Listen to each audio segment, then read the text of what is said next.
monde agit de façon mystérieuse. Il semble que le bien et le mal s'opèrent de façon chaotique. Certaines personnes excentriques et perdues semblent toujours réussir, tandis que d'autres gens, plus modestes et confiants, sont exploités. Et donc, j'aurais une question à vous poser.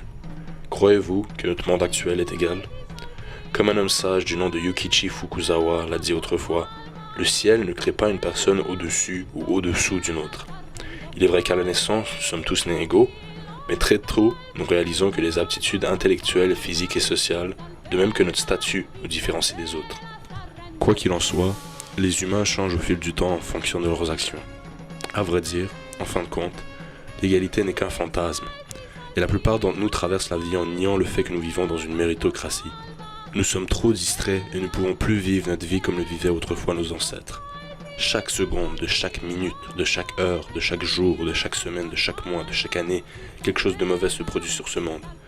Mais nous sommes trop aveugles pour le voir et trop timides pour en parler. Certaines personnes, étant présentées avec ceci, choisissent de se réfugier dans la religion et la spiritualité. D'autres décident de s'aventurer sur une quête d'amélioration de soi, et plusieurs luttent pour leurs valeurs fondamentales.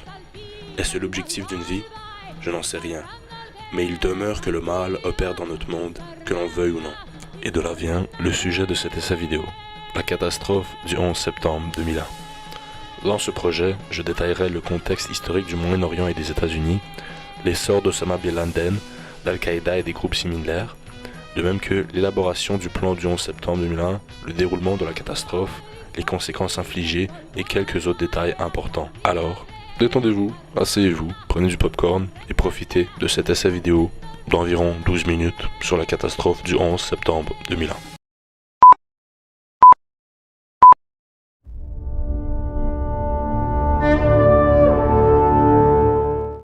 D'abord, afin de se contextualiser, il faut savoir que le Moyen-Orient représente les territoires qui se retrouvent entre la Méditerranée, l'Asie du Sud-Ouest, l'Iran et l'Égypte. Cette région est importante puisqu'au cours de l'histoire, celle-ci était un chemin de rencontre pour les civilisations, tout en étant un berceau pour les trois religions prédominantes de notre monde d'aujourd'hui, donc le judaïsme, l'islam et le christianisme.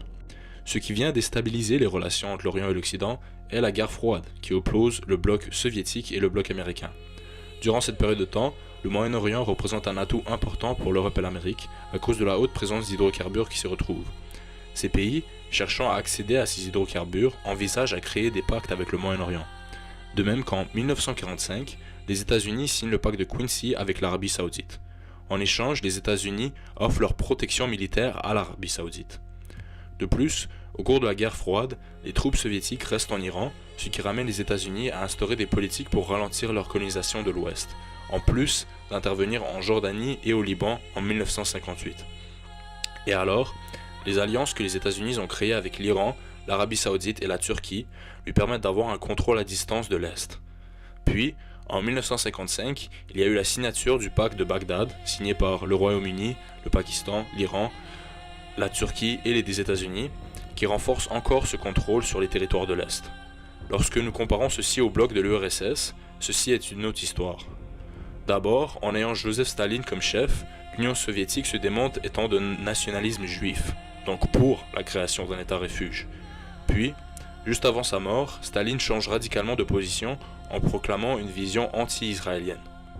Ensuite, lorsque Nikita Khrouchtchev prend le pouvoir de 1953 à 1964, celle-ci déclare son soutien pour les mouvements nationalistes arabes en dénonçant le fait que l'Israël soit un État. Ceci n'est qu'un court résumé de la situation, mais il offre de l'information intéressante et utile. En ce qui concerne les États-Unis, de 1945 jusqu'à aujourd'hui, ceux-ci ont réussi à se démarquer comme la superpuissance mondiale. Avec la chute du mur de Berlin et la fin de l'Union soviétique, les États-Unis marquent leur victoire dans la guerre mondiale et imposent leur démocratie libérale au monde entier. Leur conquête leur permet de démontrer leur valeur de liberté économique.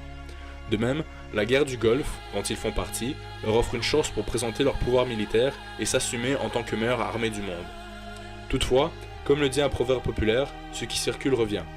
Alors, les États-Unis commencent à souffrir des contre-attaques, notamment en Somalie en 1993.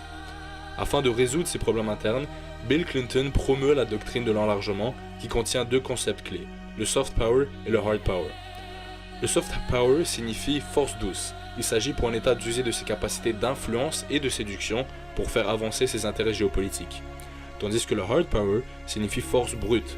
Il s'agit pour un État d'user de ses forces militaires pour faire avancer ses intérêts géopolitiques. Toutefois, en pratique, ces deux politiques ne marchent pas tout à fait. En réalité, elles se heurtent aux relations internationales. Par exemple, le soft power ou le hard power ne peuvent pas régler un conflit interne dans un autre pays.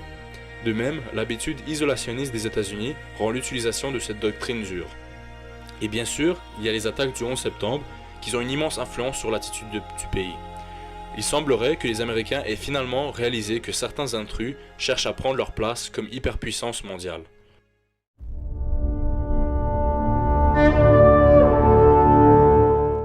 Osama Bin Laden a été tué le 2 mai 2011 au Pakistan. Il est né à Riyad en Arabie Saoudite en 1957. Son père, travaillant dans la construction, fait fortune avec le boom pétrolier des années 70. Le père d'Osama meurt lorsque celui-ci a 10 ans, lui laissant ainsi une fortune de 80 millions de dollars à un si jeune âge. Dès 1973, il commence à rencontrer des cercles islamistes. Puis, en 1979, après l'attaque de l'Afghanistan par l'Union soviétique, il décide de se joindre à plusieurs musulmans qui se préparent pour la guerre sainte contre l'URSS. Il s'habitue rapidement à l'organisation militaire et finance la résistance contre les Russes. La lutte contre les soviétiques se déroule avec une organisation du nom de Mahtab al-Hidamet. Toutefois, après la guerre, certains supérieurs faisant partie de la MAK cherchent à étendre ce conflit jusqu'au mondial. C'est comme cela que la base où Al-Qaïda est formée avec Osama Bin Laden comme chef. Le premier but qu'Osama détaille est le fait d'établir un califat islamique à travers le monde musulman. Donc, il faudrait s'assurer que chaque pays soit sous la gouvernance d'un descendant venant du prophète Mohammed.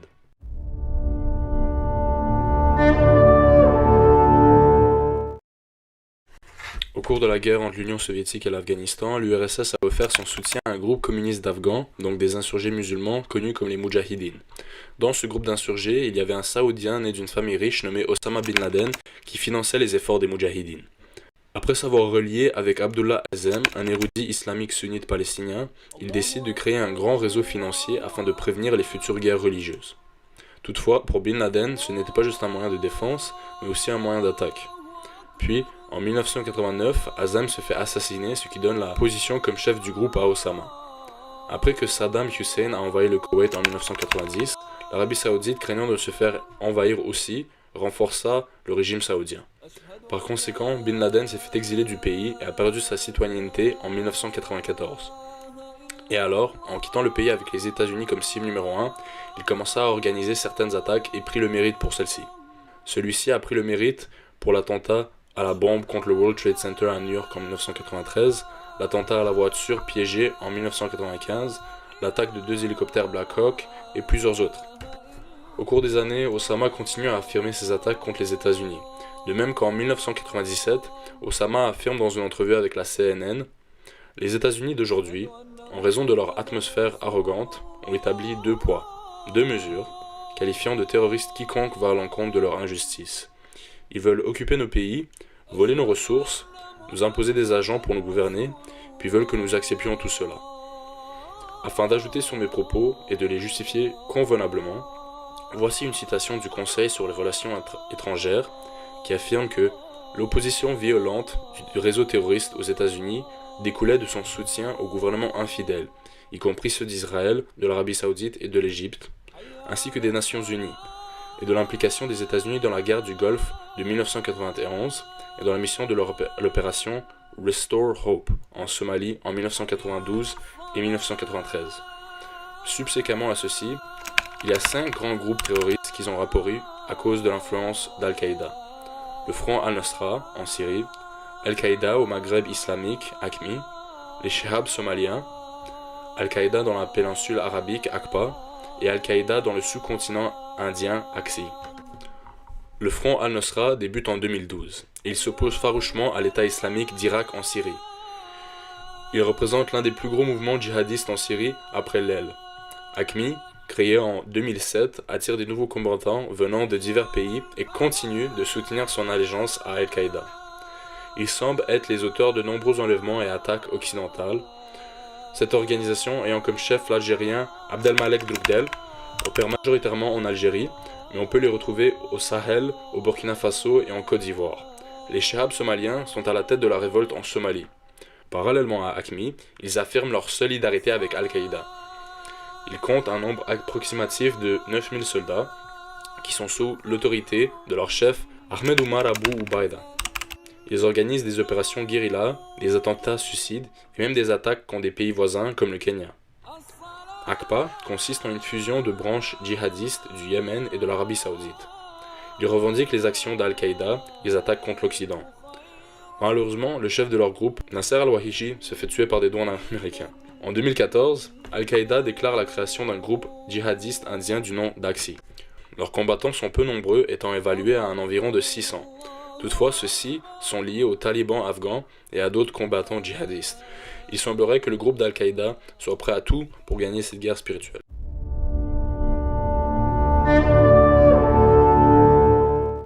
Le plan original pour le 11 septembre 2001 était d'écraser 10 avions sur des symboles marquants et identifiables des États-Unis. Il n'y avait aussi aucune preuve qui affirmait que l'Irak avait accepté de coopérer avec Al-Qaïda dans l'élaboration de la catastrophe. De même que l'Irak a rejeté les demandes de Bin Laden d'installer des camps d'entraînement sur leur territoire. Cette découverte amène des questions et des interrogations sur l'implication du président George Bush dans la catastrophe. Les plans originaux étaient, et je cite de David Stout, écrivain pour le New York Times, pour que les avions détournés s'écrasent sur le siège du Federal Bureau of Investigation et de la Central Intelligence Agency, diverses centrales nucléaires et des gratte-ciels en Californie et dans l'État de Washington. Le créateur de ces plans est nommé Monsieur Mohammed.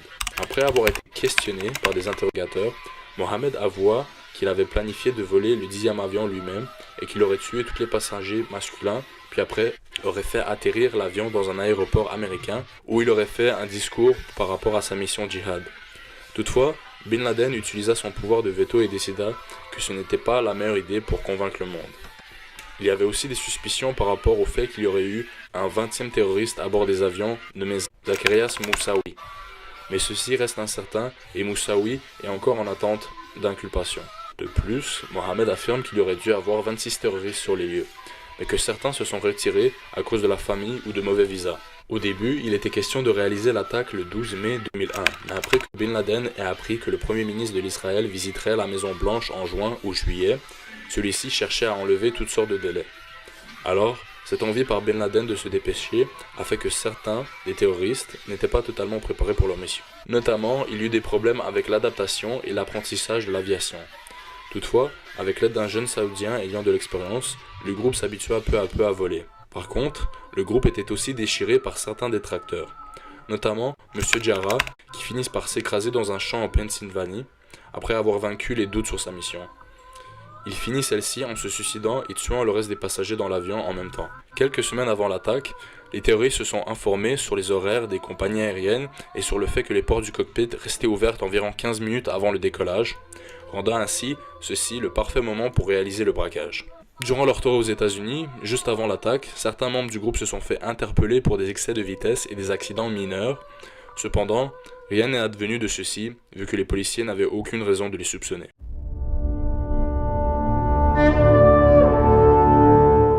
Le 11 septembre 2001, une catastrophe s'est déroulée en approximatif de 3000 personnes ont été tuées. Cette attaque a été organisée par 19 membres d'un groupe terroriste nommé Al-Qaïda, dont Osama Bin Laden était le chef. Les 19 membres du groupe terroriste ont pris le contrôle de 4 avions. 2 de ces avions se sont écrasés dans les tours jumelles, un des avions s'est écrasé sur le Pentagone, et le 4e a été dévié par des passagers et a fini par s'écraser dans un champ dans le sud de la Pennsylvanie. Les 19 terroristes ont réussi à contourner le système de sécurité et à s'infiltrer dans l'avion. Le premier avion était le vol 11 d'American Airlines. Celui-ci s'est écrasé dans une des tours jumelles. Les terroristes qui ont infiltré ce vol s'identifient comme ceux-ci. Mohamed al-Amir Awad al-Said Atta, qui était le pilote de l'avion, Abdelaziz Abdelrahman, Mohamed al-Umari, Usta bin Mohamed Abdelrahman al-Sukimi, Wael Mohamed Abdallah al-Shehri, Walid Mohamed Abdallah al-Shehri. Le deuxième vol était le vol United 175. Celui-ci s'est également écrasé dans une des tours jumelles. Les terroristes qui ont infiltré ce vol s'identifient comme ceci. Marwan Youssef Mohamed Rashid al-Rab al-Shahi, qui était le pilote de l'avion, Ahmed Saleh Saïd al-Kursi al-Hamdi, Ahmad Bani Hamad, Hamza Salih Ahmad al-Hamid al-Hamdi, Mahanid Mohamed Faiz al-Shehri. Le troisième vol était le vol 77 d'American Airlines. Celui-ci s'est écrasé dans le Pentagone. Les terroristes qui ont infiltré ce vol s'identifient comme ceci. Anis Salah Hassan Anjour, qui était le pilote de l'avion. Khalid bin Mohammed bin Abdallah al-Mukhtar. Majid Moukid Mouchan bin Ghanim. Nawaf bin Mohammed Salim al-Hazmi. Salim Mohammed Salim al-Hazmi. Le quatrième vol était le vol United 93. Celui-ci s'est écrasé dans un champ en Pennsylvanie. Les terroristes qui ont infiltré ce vol s'identifient comme ceci. Ziad Samir Jara, qui était le pilote de l'avion. Ahmad Abdullah Abd al-Rahman al-Nani. Saïd Abdallah Ali Suleiman al-Hamdi. Maintenant, concernant la catastrophe en soi, voilà les événements qui se sont déroulés, chronologiquement. À 7h35, 5 terroristes embarquent sur le vol 11 en direction de Los Angeles. L'avion contient 21 passagers et 9 membres d'équipage. Il découle avec 14 minutes de retard. À 8h14, 5 terroristes sont à bord du vol 175 contenant 51 passagers et 7 membres d'équipage. Au même moment, le contrôle de l'avion précédent, donc le vol 11, est emparé par les terroristes. Une hôtesse contacte les compagnies aériennes. À 8h20, 5 terroristes embarquent dans le vol 77 contenant 55 passagers et 6 membres d'équipage. À 8h27, le vol 11 change de direction complètement et se dirige désormais vers New York. À 8h39, le NORAD est finalement averti du braquage et envoie 2 avions de chasse. À 8h42, le 4e avion décolle. Il contient 4 terroristes et 37 passagers. Celui-ci est en retard de 41 minutes. À 8h45, le vol 175 change de direction complètement. À 8h46, il y a le premier impact. Le vol 11 s'écrase dans la tour nord à une vitesse de 790 km/h. Les dégâts s'étalent du 94e jusqu'au 98e étage. À 8h52, le 3e avion change de direction. Les 2 avions de chasse du NORAD sont encore ignorants par rapport à la situation. À 8h55, le président George Bush raconte des histoires dans une école primaire. On lui chuchote qu'un avion s'est écrasé dans le World Trade Center. À 9h03, le vol 175 s'écrase dans la tour sud. Par conséquent, les passagers et les occupants des étages 78 à 84 sont tués instantanément. À 9h05, l'espace aérien new-yorkais est fermé. George Bush fait un discours. À 9h19, tous les pilotes sont avertis de la situation. Le vol 93 le reçoit. À 9h28, le vol 93 change de direction. Les passagers font un chahut et les terroristes répliquent qu'ils ont une bombe avec eux. À 9h37, le vol 77 s'écrase dans le Pentagone à 850 km/h. Les passagers de l'avion et 125 civils et militaires meurent à l'instant. À 9h57, certains passagers et membres de l'équipage parlent avec leur famille au téléphone. Les passagers finissent leur appel et tentent de se révolter. Toutefois, les terroristes font tanguer l'avion, ce qui déséquilibre les assaillants. À 9h59, la World Trade Center 2 s'effondre, mettant toute la ville de New York sous sa poussière et son béton. À 10h03, le vol 93 s'écrase en campagne. À 10h28, World Trade Center 1 s'effondre, causant la mort de 1400 personnes. À 17h20, les 47 étages de la World Trade Center 7 s'effondrent sur eux-mêmes. À 20h30, George Bush s'adresse au peuple en disant ceci. Un grand peuple se lève pour défendre une grande nation. Les attentats terroristes peuvent secouer les fondations de nos immeubles les plus hauts, mais ils ne peuvent pas ébranler les fondations de l'Amérique. Ces attaques brisent l'acier, mais ne peuvent pas entamer l'acier de la détermination. L'Amérique, ses amis et alliés se joignent à tous ceux qui veulent la paix et la sécurité dans le monde, et nous sommes unis pour gagner la guerre contre le terrorisme.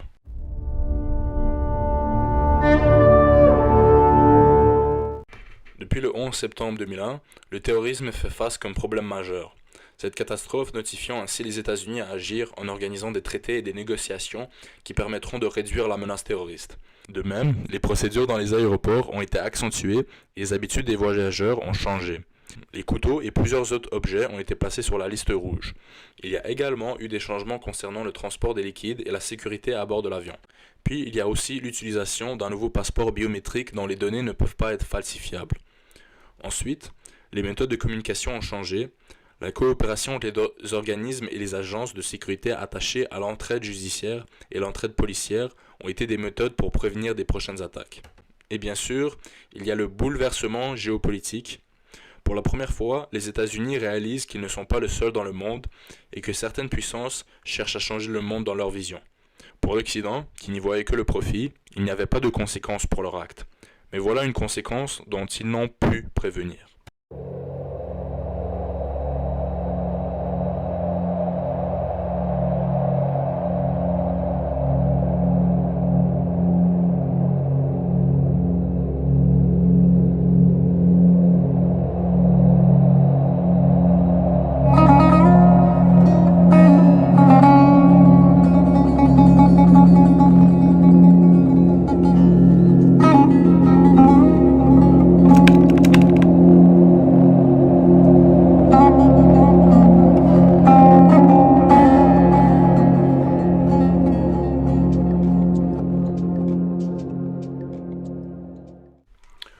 fin de compte, nous ne pouvons pas affirmer que ces gens ont eu tort. Bien sûr, ils ont fait quelque chose d'horrible et se sont impliqués dans un massacre historique. Toutefois, contre un tyran comme les États-Unis, qui lui-même s'implique dans des massacres semblables, comment peut-on vraiment espérer que ces gens n'agissent pas de cette façon? Ils en ont marre d'être torturés, méprisés, exploités pour tout ce qu'ils ont, juste parce qu'ils ne font pas partie des pays élites hyper industrialisés. La catastrophe du 11 septembre 2001 nous rappelle que les citoyens américains cherchent toujours une raison ou un groupe à blâmer. Et donc, ils arrivent à la triste conclusion stéréotypée d'accuser les Arabes, musulmans, Sikhs et d'autres populations originaires d'Asie du Sud-Est. On remarque notamment par un rapport publié par Human Rights Watch que, au cours de l'année 2001, les crimes haineux contre les musulmans augmentent de 1700%.